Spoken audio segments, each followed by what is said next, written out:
After the Christian kingdom of Jerusalem fell to the Muslim forces of Saladin, news began to arrive in Europe of how the Crusaders were defeated at the Horns of Hattin, as well as how the Christians suffered with the fall of Jerusalem to Saladin, and that the relic of the true cross was now in the hands of a non-Christian people.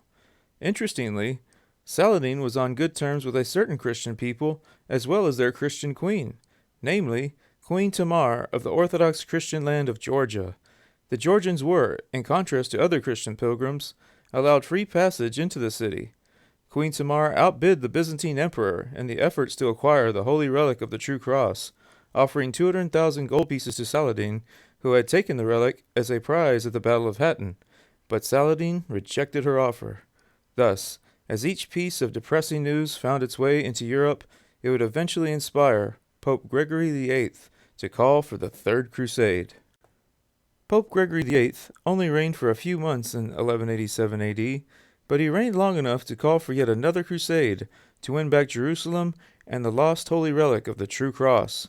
3 European monarchs took up the Pope's declaration. One, the Holy Roman Emperor, Frederick I Barbarossa, King of Germany. Another, Philip II of France. And thirdly, Richard I, the Lionhearted of England.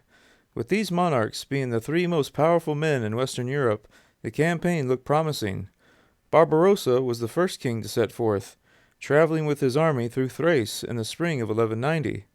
The Byzantine emperor, Isaac II Angelos, was not happy about the Western Christians traveling through his territory, but was relieved once the Germans had passed on into Anatolia. Soon afterwards, a calamity occurred, for in June of 1190, the Holy Roman Emperor Frederick Barbarossa drowned by falling from his horse into the river Salif in southern Cilicia. Frederick's death, on top of the dysentery which was spreading through his army, would result in the majority of the European forces to actually make it to the Holy Land be the French and the English. To recover that which had been lost became the utmost desire of every Christian knight, for the Pope's call for a new crusade would wash away every sin. The kings of England and France received the sacred badge from the Archbishop of Tyre and were now ready for a holy war. The first major battle of the Third Crusade was at Acre. The city had already been under siege for some time by an army led by the former king of Jerusalem, Guy de Lusignan. Fortunately for Guy, many other Crusader armies quickly arrived in support. Some of the troops left over from Frederick Barbarossa's army, as well as a French force led by Henry of Champagne, along with the armies of Richard I and Philip II, made all forces united and ready to take the city in early June of 1191 AD. With a constant flaying of the walls of the city of Acre using catapults, the siege engines of Richard, as well as divisions in Saladin's army, would all add up to factors in the Crusader victory of Acre, which was officially captured on the 12th of July in 1191. However, in just the next month after the Crusader victory, King Philip needed to return to France due to political problems in Flanders which were threatening his throne. So, from the original 3 kings, the Crusader army was now left with one, King Richard the Lionhearted. After the fall of Acre, the Crusaders set their eyes on Jaffa, a vital port which supplied Jerusalem.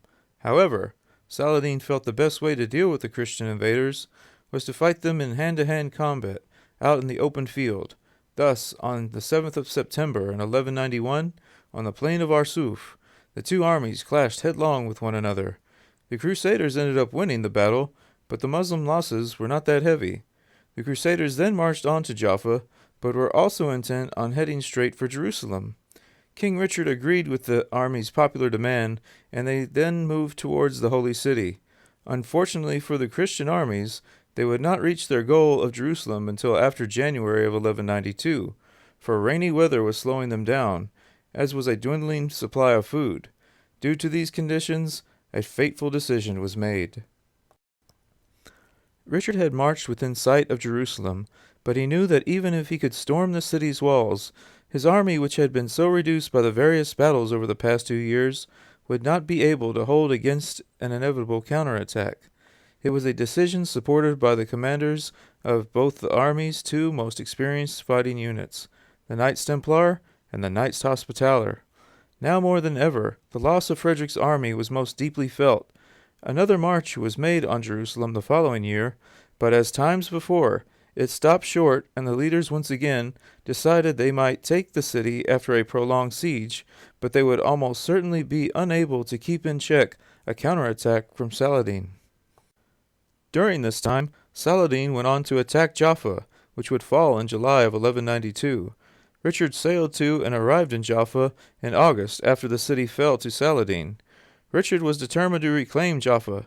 Taking the lead, the Lionhearted achieved his goal against all odds, though in the terms of the bigger picture, not much had changed. The Muslims still controlled Jerusalem, and Saladin's army was still intact.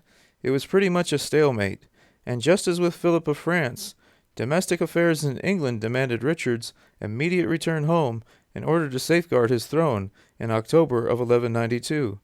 The entire Third Crusade campaign was officially abandoned, and no Crusader army would ever get this close to Jerusalem ever again. Richard and Saladin did manage to negotiate a peace deal at Jaffa. The Crusader-held fortresses of Ascalon had to be given up and dismantled, while a small strip of land around Acre was to be kept by the Crusaders.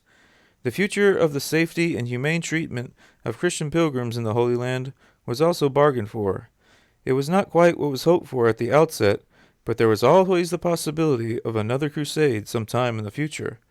King Richard did indeed note that in any future campaign against the Arabs, it would be to the Crusaders' advantage to attack from Egypt, the weak underbelly of their empire.